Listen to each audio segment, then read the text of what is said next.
ada kalimat yang menurut saya ingin saya tanyakan ke Simbah. Maksudnya, ruang dan waktu hanya menipu, hidup mati menjebakku. Nika pripun, Mbah? Ya, gue kudu ngerti beluru esek lagi ngerti kelopone kan gitu kan. Ya, jadi ini kan puisi yang dinyanyikan bersama Mas Bobit yang mengaranseir dan bikin lagunya ya, tahun 93 apa 4 gitu ya. Kira-kira 29 sampai 30 tahun yang lalu. Dan saya bikin puisi judulnya Engkau Menjelang. Artinya dia sedang akan datang tapi belum datang. Dan mungkin saya mengalami menjelang menjadi datang itu 30 tahun itu. Jadi ketika saya sakit, itu yang engkau itu sudah datang ke saya. Jadi engkau menjelang itu kan sesuatu yang kita idam-idamkan, yang kita pengen mengerti, kita pengen tahu persis. Karena kita mencintai dan concern dan punya komitmen itu ya. Terus kita harap-harapkan, kita idam-idamkan untuk datang. Tapi dia masih menjelang, belum datang. Nah ketika saya sakit, saya merasa bahwa itu sudah tidak menjelang lagi, saya sudah didatangi. Maka sekarang kita kembali kepada rumus yang paling awal tadi ya. Jadi urip ki ono sing lurus, ono sing miring, ono sing diagonal, ono sing lurus, terus kanan, belok kanan lagi, terus kanan lagi berarti sampai ke titik semula. Terus ada yang tidak belok-belok tapi mubeng. Sebagaimana huruf saja kan bermacam-macam bentuknya. Jadi hidup ya gitu. Jadi dapat uang tidak berarti belum berarti rezeki, tidak punya uang belum berarti apa? Rugi atau bencana gitu ya. Jadi saya dianugerahi sakit oleh Allah untuk menjadi jalan bagi datangnya hidayah yang bermacam-macam. Untuk Ma'iyah dan untuk Indonesia dan untuk seluruh dunia. Meskipun diterima atau tidak itu bukan urusan saya. Ya pokoknya saya mendapatkan itu semua. Jadi kan kalimatnya sangat jelas. Sekarang aku tahu engkaulah yang sejati itu misalnya gitu ya. Jadi saiki saya kan sudah kehilangan kemampuan karena sudah usia tua maupun karena sakit ya. Sudah tidak bisa misalnya mangan kalau senengannya Pak Nevi misalnya apa ya. Kikil. Ya aku enggak bisa menikmati. Sop tisu. Atau tongseng ngopo gitu ya. Saya itu sudah makan saya itu sudah esensial dan sangat sederhana gitu. Jadi makan sudah tidak merupakan kesenangan yang tingkat tinggi lagi gitu. Makan, minum dan semua unsur keduniaan ini sudah tidak merupakan kegembiraan yang tingkat tinggi. Sekarang aku tahu engkau lah yang sejati itu. Yang paling pasti gembira itu artinya aman, beres, itu kalau wiritan. Tinggal wirid itu ketika kita mengucapkan Allah dengan segala macam ubo-rampenya ya, yang terhubung sama kita. Itulah saat-saat di mana saya 100% merasa aman, merasa nyaman, merasa gembira, merasa bahagia. Tentram ya. Mutmainah di situ ya. Iya, jadi saya wirid itu enggak akan pernah berhenti. Karena begitu aku kelingan langsung wiridan meneh. Engko ono apa terus berlalu saya wiridan meneh. Terus nonton TV selesai apa wiridan terus menerus. Jadi misalnya lungguh di kursi terus tiba-tiba kelingan wiridan meneh. Geledak tangi wiridan. Jadi itu yang satu-satunya yang saya merasa nikmat. Karena ternyata hidup itu seperti huruf tadi itu, seperti huruf Allah tadi itu. Jadi apa yang secara linear kita pikir itu adalah cobaan atau celaka atau apa musibah itu ternyata nanti kita temukan ketika kita mubeng, ketika kita belok kanan dan seterusnya, ternyata dia adalah rezeki yang luar biasa. Itu yang saya maksud. Jadi engkaulah yang sejati itu, maksudnya yang sejati itu yang membuat kamu merasa aman. Bahkan sampai bunyi wiritan aja saya hitung lagi gitu ya. Jadi misalnya sekarang yang namanya nek alhamdulillah kan mergo kowe matur nuwun dikeki apa. Nek astagfirullah kowe merasa kotor terus beristighfar kepada Allah. Sebenarnya kalau kamu muter, kalau kamu pakai huruf haknya Allah itu, Alhamdulillah adalah astagfirullah, astagfirullah adalah subhanallah, subhanallah adalah innalillah, innalillah adalah semua berlaku untuk semua. Setiap kalimat thayyibah berlaku untuk konteks yang lain. Gitu loh. Semua berlaku karena sifatnya sekarang alhamdulillah misalnya itu juga berlaku untuk minta maaf. Kan kalau kamu memuji Allah atas rahmatnya terus kamu melakukan tahmid atau hamdalah, kan Allah otomatis senang hatinya dan kemudian mengampunimu kan bisa. Terus kamu istighfar, ya Allah, aku mohon ampun kepadamu. Nah, orang yang mohon ampun kepada Allah pada jumlah tertentu, pada durasi waktu tertentu, pada kedalaman tertentu kan itu kan sama Allah, oleh Allah kan bisa ditangkap sebagai itu kan bentuk pujian juga. Kalau dia tidak memuji aku, kata Allah, kan dia tidak akan beristighfar kepadaku. Kan gitu. Semua bermakna semua. Subhanallah juga begitu.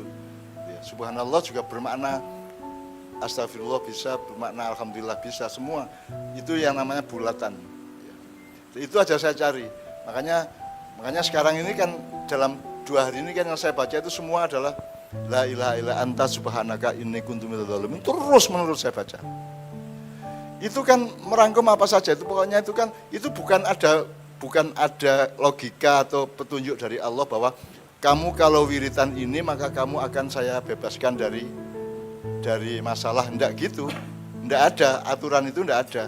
Itu kan kemesraan kita aja kepada Allah. Dulu Nabi Yunus masuk perut ikan, terus dia merasa bersalah, terus dia mohon ampun kepada Allah dan mengucapkan la ilaha illa anta subhanaka inni kuntu minadz dzalimin. Logikanya orang-orang yang berada di dalam perut ikan atau kepengapan masalah itu, kalau ingin keluar dibebaskan Allah dari perut ikan itu, maka dia membaca la ilaha illa anta subhanaka inni kuntu minadz dzalimin.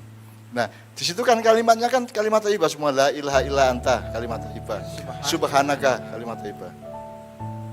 Terus pengakuan inni kuntu minadz dzalimin. Kalau kita mengaku kepada Allah bahwa kita adalah opono sing kira-kira orang termasuk dzalimin. Nah, cara Jawane dulimin. Saya kira semua kita zalim. Berapa persen pun dalam kasus apapun kita punya peristiwa atau kasus atau rekam jejak kedzaliman.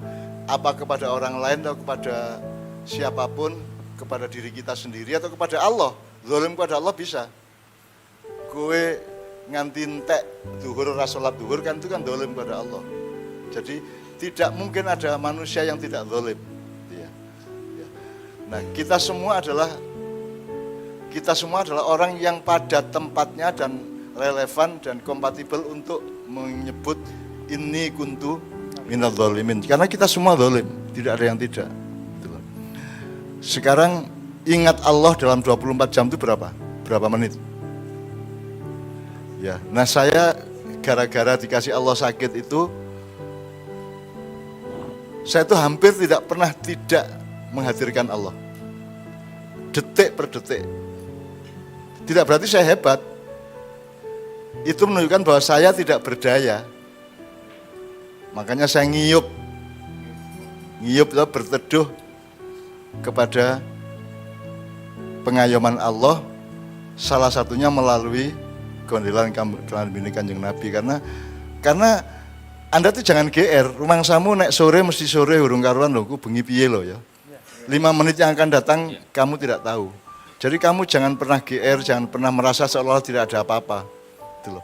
Allah itu berkuasa atas apa saja. Jadi apa yang kita pikir sudah aman bisa jadi tidak aman, apa yang kita pikir tidak aman ternyata bisa aman.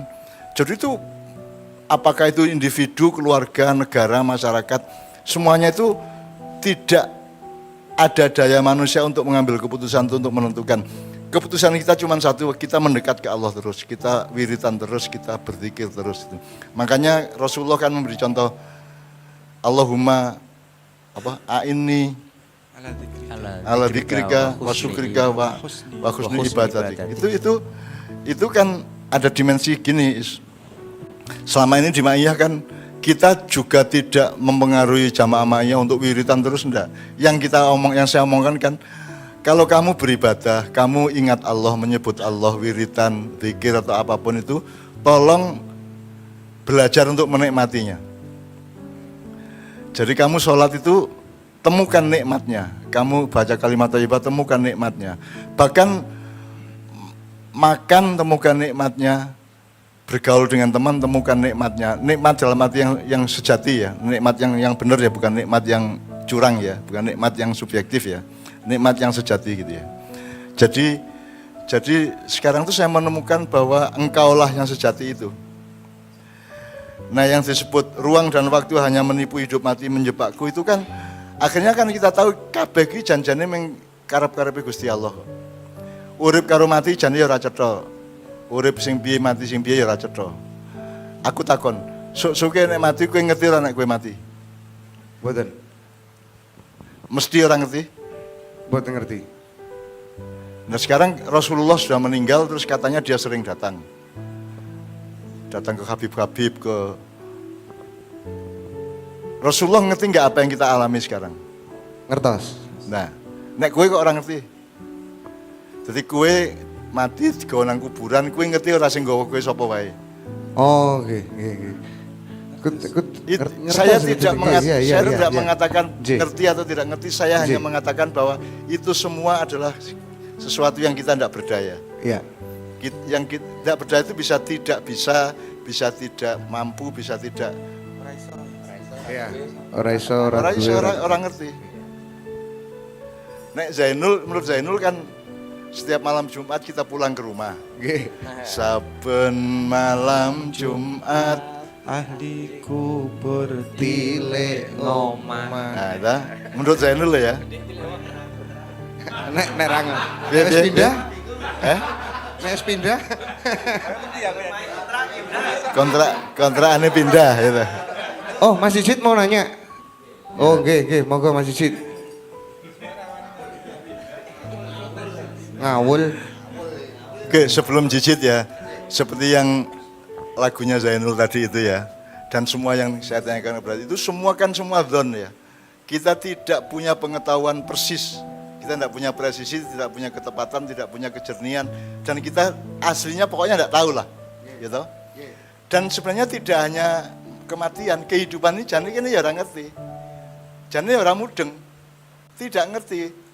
Tanya sama imam, kelihatannya bahagia tapi dia banyak tidak ngerti istrinya juga. Apalagi istrinya terhadap imam, lu orang ngerti meneh. Nggak mau tahu nek.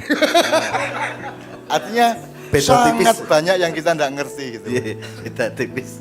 Jadi kalau kita merumuskan sesuatu itu cuman asumsi, cuman perkiraan, dan perkiraan itu nilainya bukan benar salah tapi mesra apa tidak.